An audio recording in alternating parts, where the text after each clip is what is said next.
Good afternoon and welcome. Today we're here to make a pretty significant public safety announcement. Of course, we're joined the Mayor of the City of New York, Mayor Adams. We have the Fire Commissioner, Lord Kavanaugh, Police Commissioner Eddie Caban, our Budget Director, Jock Jahai.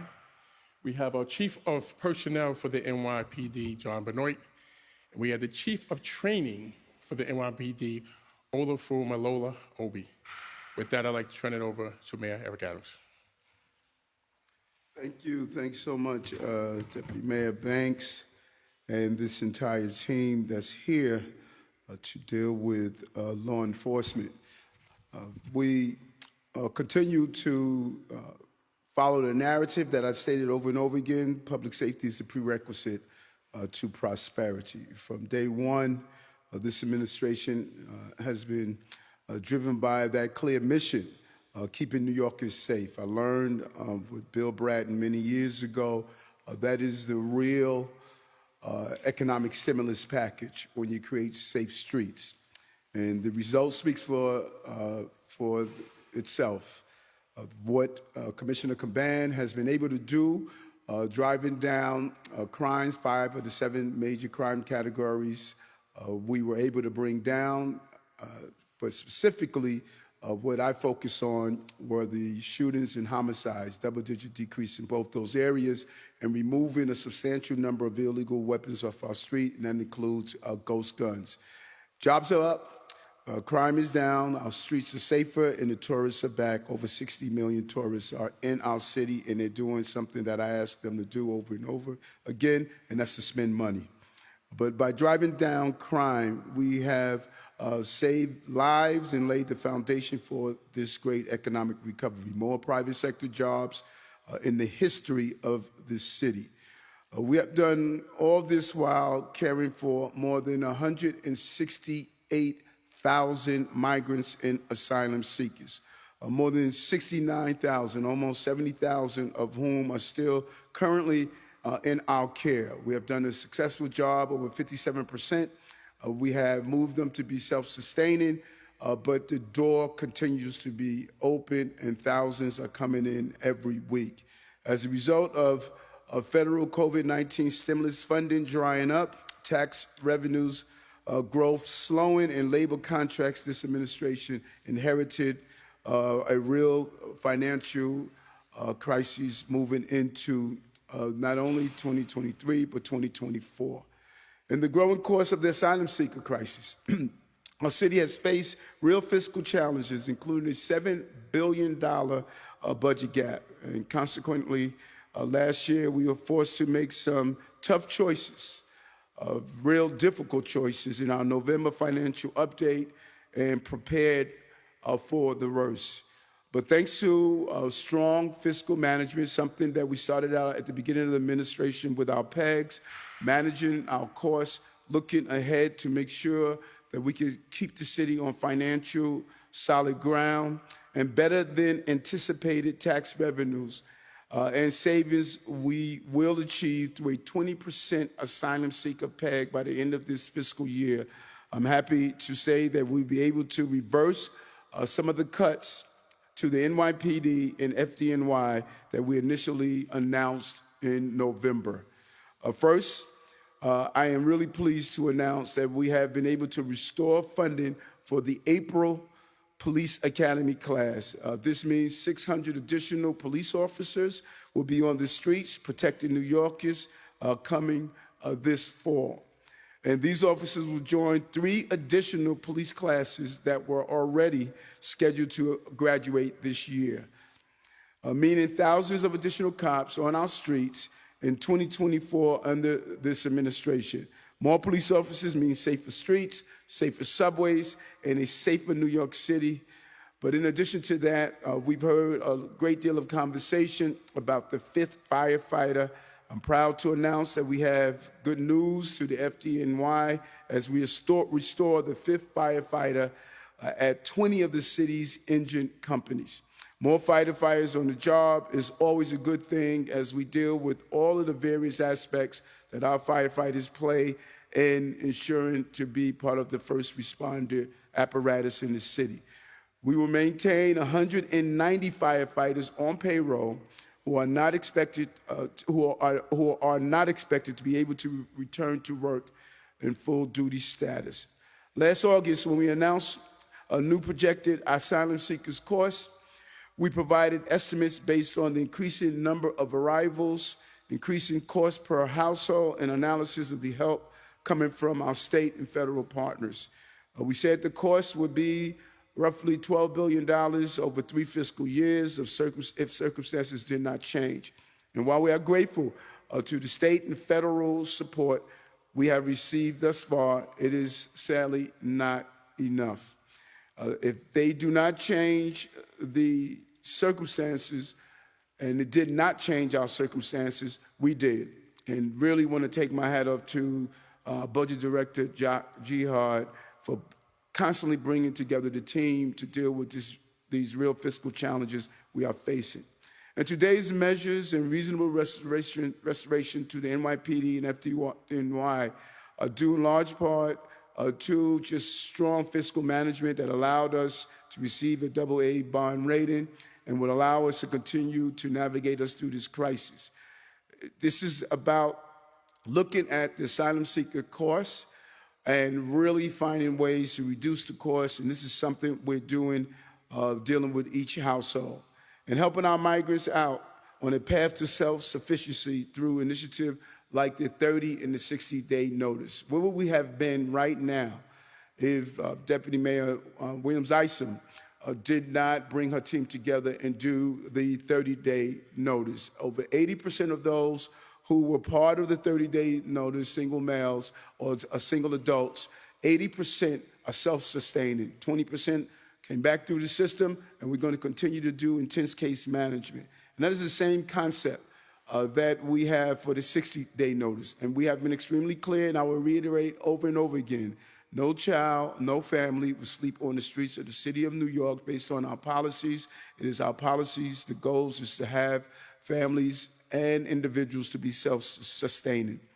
So today, these steps help bend the cost curve below the forecast we released in August. And thanks to the exceptional work of our public servants, we have continued to move forward to running the city efficiently throughout this entire crisis that we are facing. But I want to be clear, we're not out of the woods. We still have a massive budget gap in fiscal year 2025, and on Tuesday we will talk in more depth about our steps to close it. We need help from the federal and the state government. I am extremely looking forward to the governor's announcement, and we've had a series of conversations with her, but we do need Albany to play a role, but most importantly, we need our national government to treat this national crisis as it deserves. But today is a good day. It's a day when something that's dear to me, and that's public safety. We can put our police officers through the academy classes and ensure we get our police officers back on patrol as quickly as possible. Every day we'll continue to build a city focused on supporting working people, a cleaner, greener, and safer city, and where we continue to move in the direction to accomplish that task. Deputy Mayor Banks. Thank you, Mr. Mayor. You've heard the mayor when he was on the campaign trail, public safety is a prerequisite, right, to prosperity in this particular city. You heard it yesterday, you heard it today, you will hear it tomorrow. So to the New Yorkers out there, the administration knows that you need to be safe, you need to feel safe, you deserve to feel safe, and we will never, ever take our eye off of the prize. As the police commissioner of the city of New York said to me on December 31st, promises made, promises kept. I certainly would like to say, I said, absolutely a fantastic job. With that, I'd like to introduce the police commissioner of the city of New York, Eddie Caban. Thank you, Deputy Mayor Banks, and thank you, Mr. Mayor. You know, word came out a few months ago about future police academy classes being canceled due to budget constraints. I immediately thought about how the fallout would affect both our cops and our collective safety. You know, just last week, we stood at One Police Plaza announcing the tremendous crime reduction efforts by the members of the NYPD in 2023. Murders, shootings, robberies, burglary, and overall crime were all down in 2023. That progress does not simply happen without the men and women of the NYPD. As we look to further improve public safety in 2024, we need every officer we can get, which is why today is a great day for the NYPD and all New Yorkers. There is no greater investment in public safety than an NYPD officer. Time and time and time again, your cops go in harm's way. They answer the call millions of times a year, in fact. They make the arrest. They restore order, hold criminals accountable, and help our communities.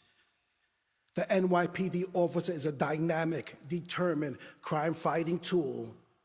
And beyond the many types of service provided by the cops that we track with data, there is one vital category of service our cops provide that no data could ever track, and that is prevention. A cop on a flip post not only brings order to that corner, but also diffuses a fight without saying a word. The police car driving by the restaurant reminds the person who had one too many to take the train. And the officer riding that train waves hello to the parent with their child, providing the presence of safety and order alone. These are the type of intangibles that leave a lasting impression to every New Yorker. They are woven into the fabric of our public safety, and that simply fade away the moment the officer is gone. So I want to thank the mayor and his team for working hard to find the funding, for restoring our next police academy class, and for his unwavering, unrelenting support of public safety and the people who uphold it. Thank you very much.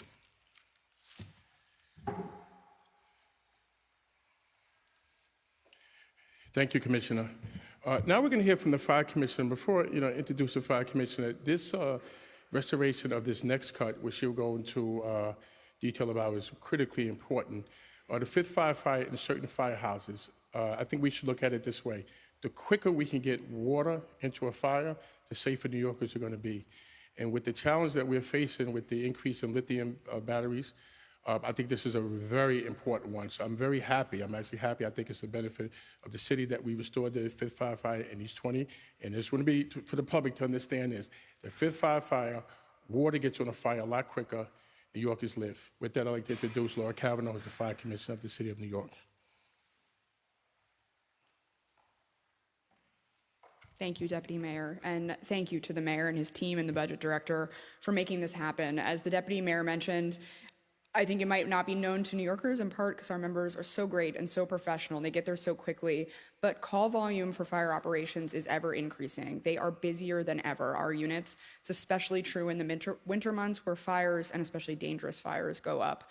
And certainly in this time, in addition to confronting increased workload, we're also confronting new modern challenges. Climate change has brought new weather emergencies that tax our members, and the challenge of lithium-ion batteries has definitely increased the number of fires and the number of extremely dangerous fires. So we need the additional personnel, the additional experienced personnel and resources to tackle some of these new challenges that we're confronting, and this will do exactly that. So we're incredibly thrilled to have this, especially during these particularly difficult winter months. We definitely know that our members and New Yorkers will feel safer and see us arrive even faster to emergencies. So thank you so much.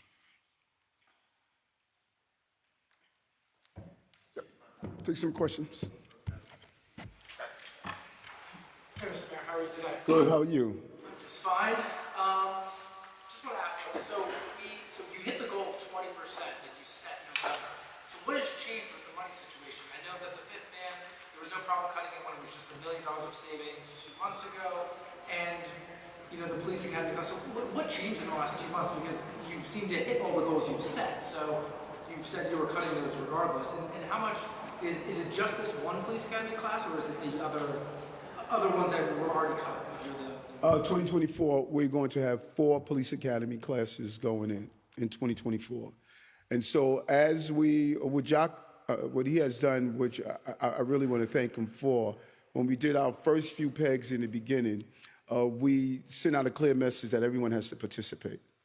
After we got everything in, we started from there and said, okay, where can we take back? How do we, instead of using a butcher's knife, but scaffold? Some of the services we thought were important, and it gave us the opportunity to look at that, and that's where we are right now.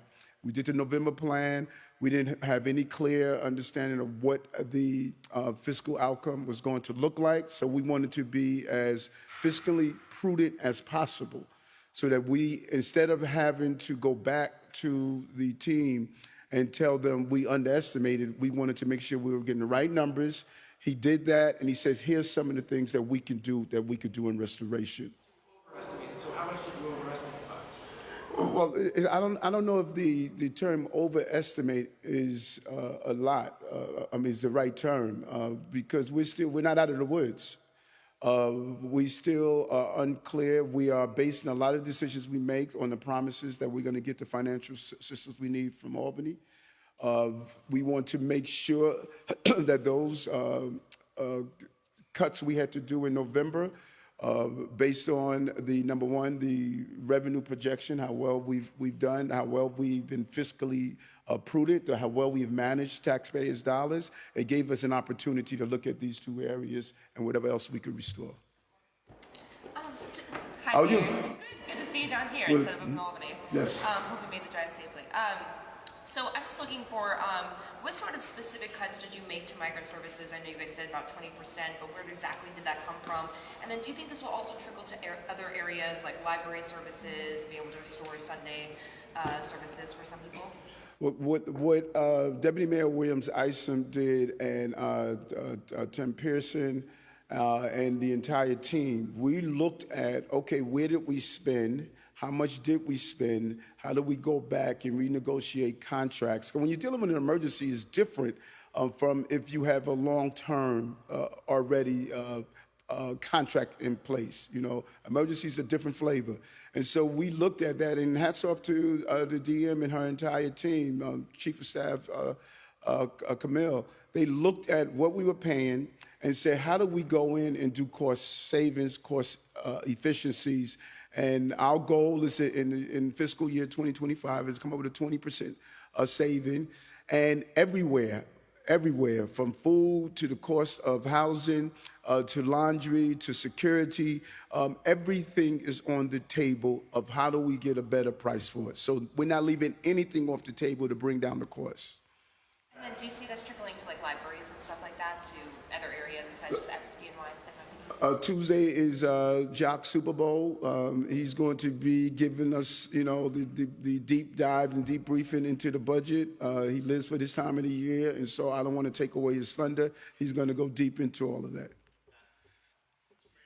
Good. How you doing? I'm doing okay. Thank you for asking. Can you give us a specific example of a migrant cost before and after and what it is? And then second, I think you may have answered this with Morgan, but are there any other agencies that can expect restoration? Again, Jock is going to go over that on Tuesday on exactly what we're doing. A specific example is food costs. I could just take that as an example. We looked at how much we were paying in food. We brought in some good partners, and we want to bring down the cost of food. Because remember, the migrant and asylum seekers, whatever a human being needs, we were supplying.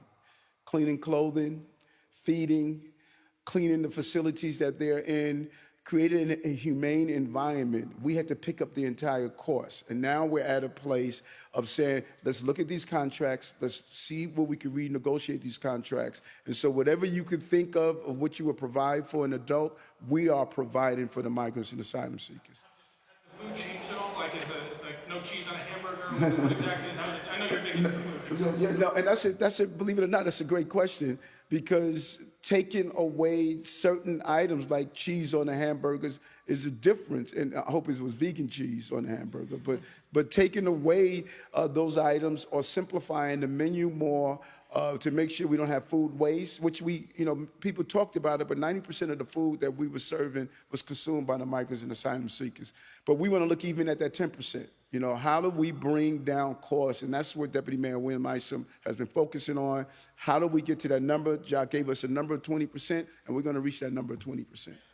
Can you talk a little bit about the fifth person and these 20 different engine companies? What type of a practical role will that have in terms of their operations and response times? So as the deputy mayor mentioned, the fifth firefighter, in its most simple terms, gets water on a fire faster. A lot of why that is it's an incredibly labor-intensive effort to get a hose line from a hydrant into a building of various levels of complication, various levels of height.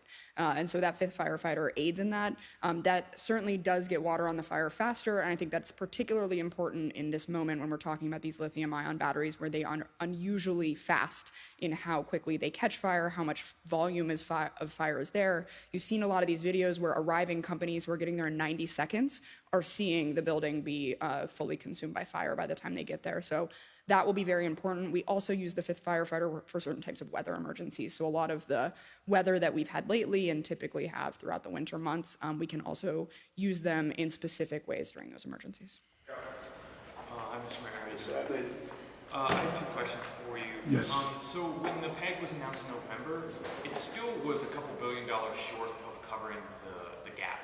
So we were going to do this PEG, and you said we still have to look to more cuts. So I'm wondering how it's possible that we can reverse some of the PEG cuts, even though the PEG wasn't even going to cover the shortfall. And then secondly, it sounds like you're saying some of the extra money is from migrant savings and some is from new revenue. Could you give us any more details about, is migrant spending still projected to be $12 billion, or is it a different number? Do you have any new revenue? Chuck, you want to get into that? Yeah. I looked over at Phil and said,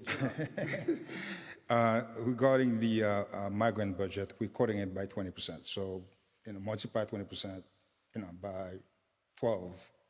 But, that gives you a sense of the number. And what was the other question? Do you have new revenue projections? Yes, we have new revenue projections, and we will disclose them next Tuesday. The last one is, could you just explain, are those enough to make up for the shortfall? I think the PEG is around $5-ish billion, and the gap is $7-ish billion. So how are we cutting the PEG when it wasn't even enough to close the gap? What the mayor is deciding is the decision the mayor is making is this is a very small, very modest restoration. Okay, and if you look at it in the context of the PEG, which is about like $3.7 billion, the November plan, this restoration is about like on fiscal year 24 is about some $37 million. Okay, so this is not a big thing, a big ticket item in the context of a $3.7 billion cut that we did. And just, what Jock said is so important because, listen, I can't get any clearer. At the heart of what's important to me is that the city's safe. And, and I said to Jock, I need to find a way to get those classes. And so I want to be real. We're going to have 4 graduating classes this year. 2 started last year, and 2 are starting this year.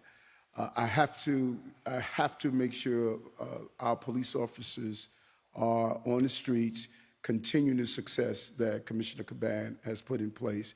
We have to continue that success. We cannot go backwards, and that is why I focus so hard on anything that's going to erode our ability to keep the city safe.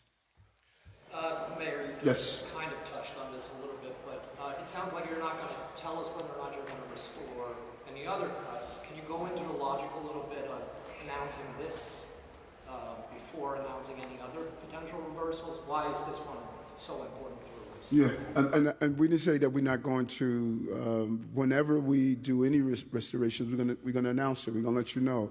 We are in day-to-day analysis. The direction I gave the budget director is, alleviation of pain.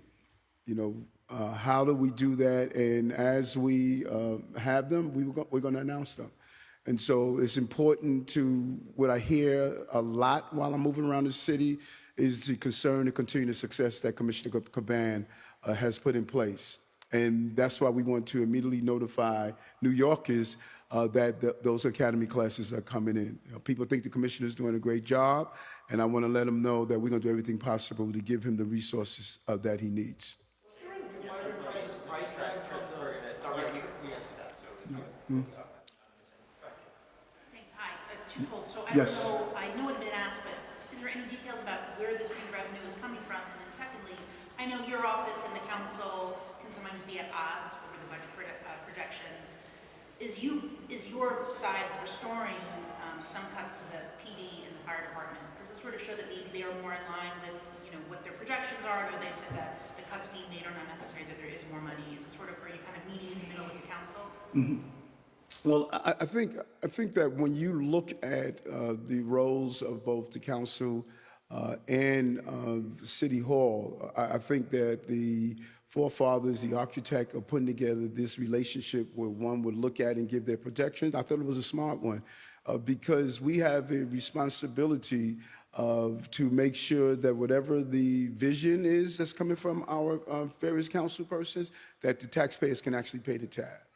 And if you would look at the many requests that people want to spend, we just don't have the books to balance that. We have to always make sure, whatever the desires are, if we had an endless amount of money, trust me, we would like to do a whole lot of things. We don't want to see any of these cuts. But the reality is we have an awesome responsibility to look at the revenue coming in, must balance the revenue that's coming out, and we need to be thoughtful when we look at our revenue projections. And that's what OMB has done and will continue to do. So sometimes their projections are more larger than ours, but we have to get it right all the time. We cannot make a mistake, and that's what the OMB director has done.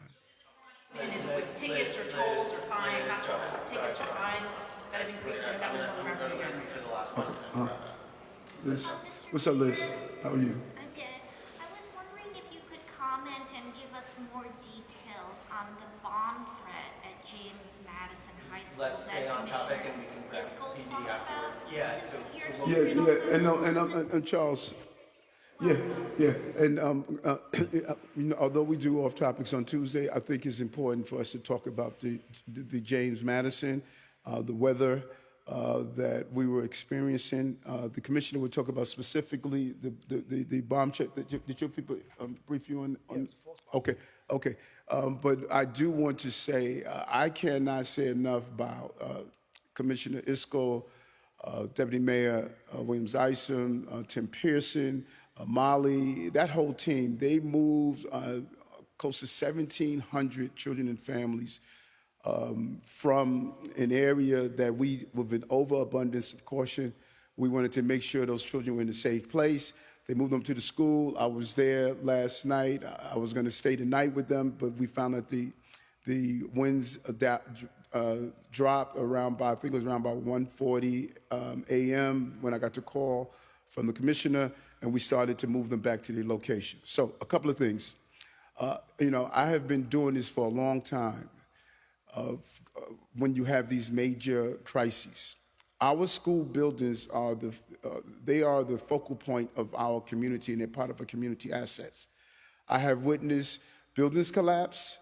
I have witnessed fires. I have witnessed floodings.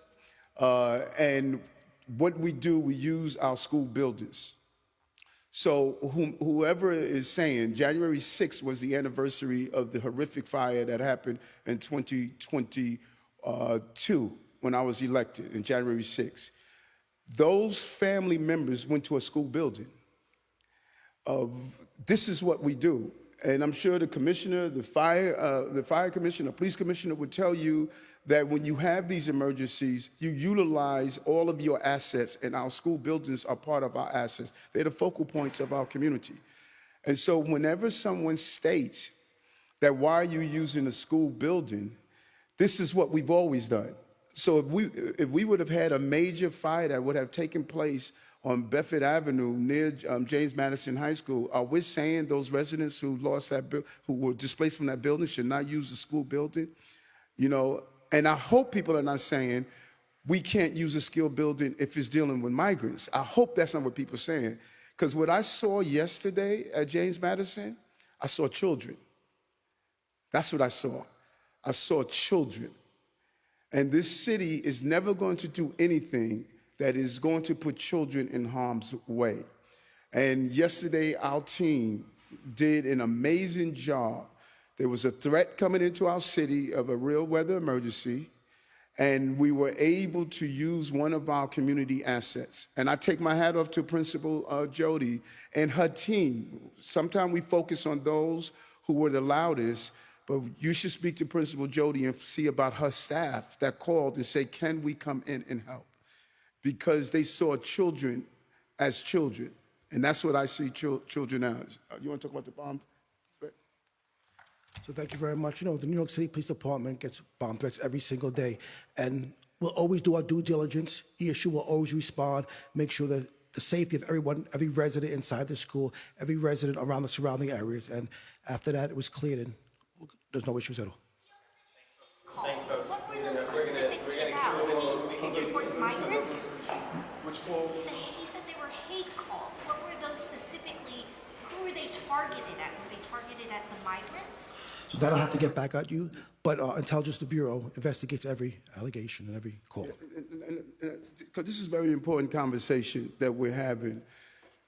The loudest do not represent the majority. And that is like, it's really challenging for us to understand that in that community, there are hundreds of thousands of people there.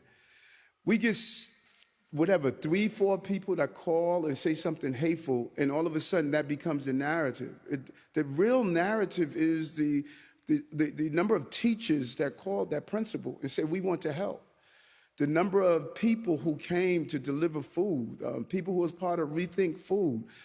And I just want to tell New Yorkers, don't let the fringe groups hijack who we are as a city. This is a compassionate city that has always given back during difficult times. This is who we are. And we can't allow, because someone wants to spew a hateful term across a telephone, to define us as New Yorkers. We are not that. And whenever there's an emergency, New Yorkers step up. New Yorkers step up. As a child, our house was burned down. Our neighbors kept us. We were able to move next door with our neighbors. And this is who we are as a city. So those hateful people, all I can do is pray for them. That's all I can do. But they are not representative of this city. This city is a compassionate, caring city. Thank you very much.